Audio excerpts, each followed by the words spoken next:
Si Samantha ba to? Tumaba ka, Iha. Ano nangyari sa'yo?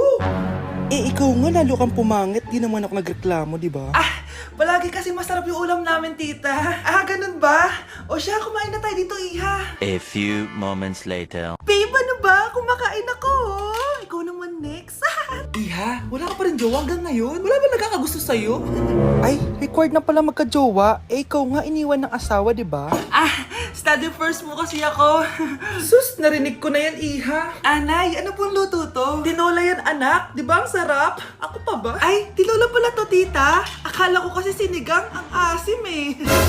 Walang yatong batang to ah. Ganun ba? Baka kasi di ka pa nakatikim ng masarap na tinola. Kain muna tayo. Ay, masarap po talaga magluto yung nanay ko. Kapag nagluto yun, lasang tinola talaga. Aba! Sinasabihan mo ba ako hindi marunong magluto? Sinabihan mo nga ako mataba?